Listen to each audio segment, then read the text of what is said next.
Have you ever felt a strange sense of déjà vu in a new relationship? You're sitting across from a new face, a new name, a new history, but you're having the same conversation. You can feel the ghost of the same dynamic creeping into the room, a familiar chill on a supposedly new day. The words are different, but the music is identical. The unavailable one, the one who needs saving, the one who sees you as a project, the one who mirrors your deepest insecurities with terrifying precision. It's as if they're all reading from the same hidden script, and you're left asking the universe in a quiet, exhausted whisper, "Why again? Why always this?" You feel like a magnet, cursed to attract the same kind of iron filing no matter how you try to disguise your polarity. You scrub your past clean, you change your habits, you move to a new city, and yet, there they are, a new actor playing the same old part in the tragic comedy of your life. And in that moment of recognition, a profound and lonely weariness sets in. A feeling that you are fundamentally flawed, that there is some broken compass inside you, forever pointing to the same shipwreck.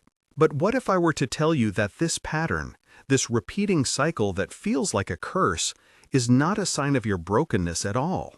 What if it is, in fact, the opposite? What if this recurring echo is a signal of your own awakening consciousness? Imagine for a moment that your soul is trying to graduate from a certain school of experience.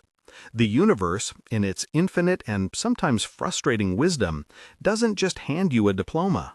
It gives you the same final exam, over and over and over, until you finally understand the lesson not with your mind, but with your entire being. These people you keep attracting are not your punishment, they are your curriculum. The relentless repetition is not a sign that you are failing, but a sign that you are on the very cusp of a profound breakthrough. The very fact that you can now see the pattern with such clarity is the first and most crucial sign that you are beginning to wake up from the dream that created it. The weariness you feel is not the exhaustion of a broken spirit, but the noble fatigue of a soul that is done playing a game it has finally seen through. You see, the society we've constructed is a grand and elaborate marketplace of selves. From a very young age, we are taught not to be, but to become. We are taught to package ourselves for consumption. We are told there are certain qualities that are desirable: confidence, success, wit, beauty, stability. And so we create a kind of storefront personality, a polished avatar that we present to the world. And we go out into this marketplace looking for another avatar that seems to fit our missing pieces. The fundamental premise of this game is lack. I am not whole, so I must find another person who possesses the qualities I lack to complete me. And they, in turn, are looking for someone to fill their own empty spaces. It becomes a frantic, unspoken negotiation of two half-beings trying to form a temporary whole. It is a contract based on mutual neediness, not on genuine connection. We learn to perform. The man learns he must be the stoic provider, the unshakable rock. The woman learns she must be the nurturing caregiver, the emotional center. Or we adopt other, more subtle roles: the brilliant but troubled artist, the wild and free spirit who cannot be tamed, the dependable friend who never asks for anything in return. We become incredibly skilled actors in this play, so skilled that we forget we are acting. We mistake the mask for our face. And this is where your pain comes from. Your frustration is the friction between your authentic, unnameable self and the rigid, suffocating role you've been trying to play. Your exhaustion is the monumental, soul-crushing effort it takes to keep pretending that this marketplace is real, that these transactional relationships are the same thing as love. You keep attracting the same people because you keep showing up to the market wearing the same costume, broadcasting the same signal of lack. You send out a silent, energetic broadcast that says, "I need to be fixed," and the universe, in its literal way, sends you a fixer. Or you broadcast, "I am a savior," and you are delivered a steady stream of people who are drowning. You broadcast, "I am unworthy of calm, consistent love," and you are met with a series of partners who offer you passion and chaos, but never peace. You are a healthy organism having a perfectly natural allergic reaction to an insane environment. The problem is not your magnetism.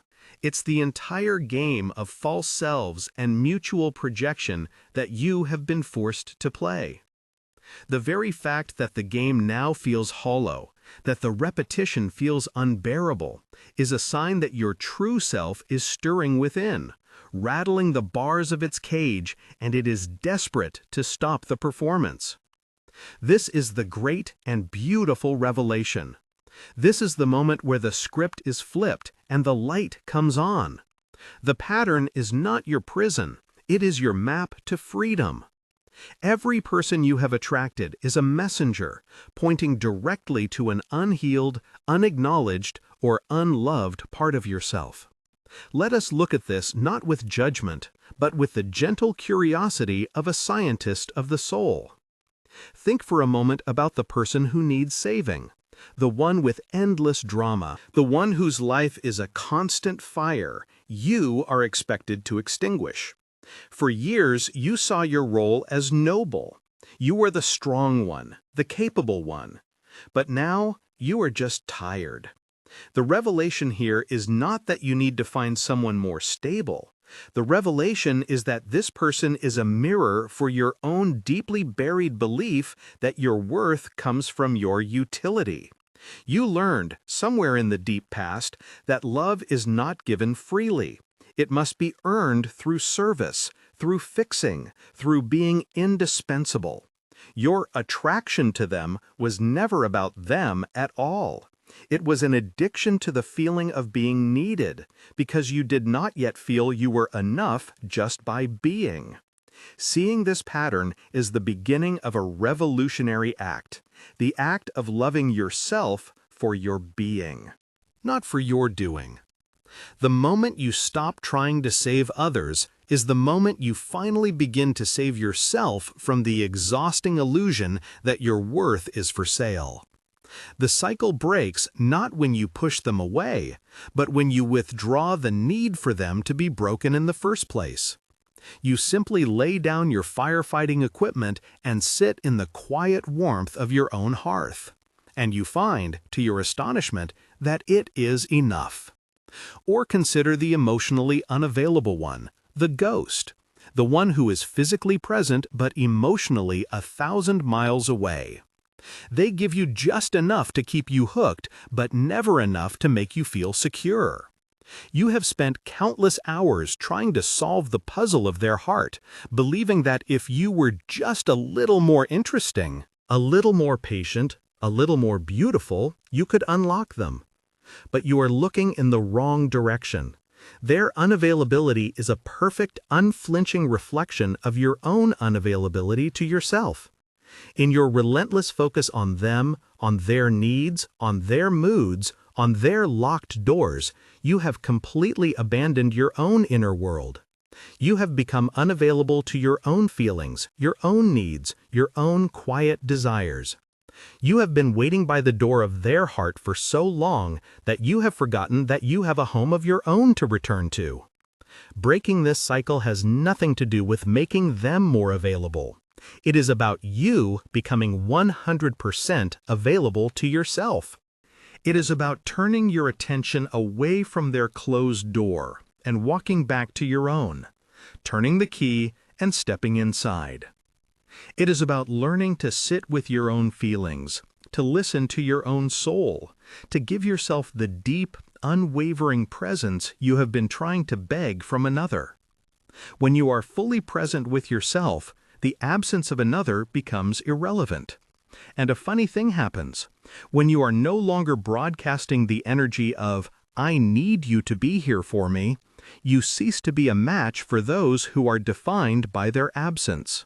Let's speak of the one who doesn't see you, the narcissist, the self-absorbed one, the one for whom you are not a person, but an audience, an accessory, a source of energy. You feel drained, invisible, as if your entire being is slowly being erased. For so long, you believed the problem was that you were not bright enough to hold their attention. But the truth is, your light has become so bright that it attracts those who have no light of their own. They are like moths to a flame. The pattern is not a sign of your insignificance, but a testament to your growing inner radiance. The pain, however, comes from a lingering belief that you need their validation to confirm your own light. You are still, in some small way, holding up your lamp and asking, "Is this bright enough for you?" The breaking of the cycle comes when you stop asking for permission to shine. It comes when you realize that your light is not for their consumption. It is for your own illumination. It is the light by which you see your own path. And when you fully own this, you develop a new kind of sight. You can see them coming from a mile away. You can feel the subtle pull, the energetic vacuum of their need, and you can simply smile, bless them on their journey, and continue walking in your own light, without giving a single spark away. You are no longer a filling station for empty souls. You are a self-sustaining star. And what about the pattern of attracting those who betray you, the friend who turns, the partner who is unfaithful? It creates a deep wound of distrust in others. But again, let us turn the mirror inward. Often, this pattern reflects a profound and continuous self-betrayal. How many times have you betrayed your own intuition? That little voice inside that whispered, "Something isn't right here," but you silenced it because you wanted so badly to be liked, to be chosen. How many times have you betrayed your own boundaries, saying yes when your whole being was screaming no? How many times have you betrayed your own dreams in favor of someone else's comfort? The outer betrayal is simply the universe making a dramatic, theatrical performance of a quiet, internal tragedy you have been enacting for years. The world is showing you, on a grand stage, what you have been doing to yourself in the silent theater of your own mind. To break this cycle is to make a sacred, unbreakable vow of loyalty to yourself. To promise to listen to your intuition, to honor your boundaries, to stand up for your own truth, even if it means standing alone. When you stop betraying yourself, you will find it nearly impossible to tolerate betrayal from others. It will no longer feel like a familiar sting, but like a foreign and unacceptable noise. This journey is not about blame. It is never about blame. It is about radical self-ownership. It is about seeing that the world is not happening to you, but for you. It is a feedback system of perfect, impersonal intelligence. Think of your subconscious beliefs as a powerful radio transmitter. You cannot see the waves, but they are broadcasting constantly. If you are broadcasting the frequency of, "I am not enough," you will attract people and situations that confirm this belief. They will treat you as not enough. Not because they are evil, but because they are tuned to that same frequency. Trying to change them is like yelling at the radio to play a different song. It's a futile and maddening exercise. The only way to change the song is to walk over to the transmitter, your own consciousness, and change the station. This is what inner work is. It is not about navel-gazing or endless therapy, though those can be useful tools. It is the courageous work of sitting in silence and asking, "What am I truly broadcasting?" It is about feeling the uncomfortable emotions you have been running from your entire life, the fear of abandonment, the shame of unworthiness, the terror of being alone. These feelings are the source of the broadcast. When you meet them with presence and compassion, when you allow them to be there without trying to fix them or push them away, they begin to lose their power. Their frequency changes. The desperate, static-filled broadcast of "I need you" slowly transforms into the calm, clear, resonant frequency of "I am here." Imagine you have lived your whole life as a single musical note, say a C sharp, believing it was a lonely and awkward sound. You have spent your energy trying to find other notes, an E, a G sharp, to form a chord that would make you feel complete and harmonious. And you keep finding the same dissonant notes that create a feeling of tension and unease. The awakening is the realization that you are not a single note. You are the entire symphony. You contain all the notes, all the harmonies, all the silences in between. The desperate search for other notes was the very thing keeping you from experiencing your own inner orchestra. The work, then, is to stop listening for what's outside and to start listening to the magnificent music that is already playing within you. For perhaps 18 years, or 28, or 58, you have been searching outside for a song that was always playing inside. And so a great peace begins to descend. As you practice this inner listening, this self-availability, the world outside begins to shift. The frantic dance of attraction and repulsion slows down. The phone stops ringing with the same old drama. The inbox is free of the same panicked pleas.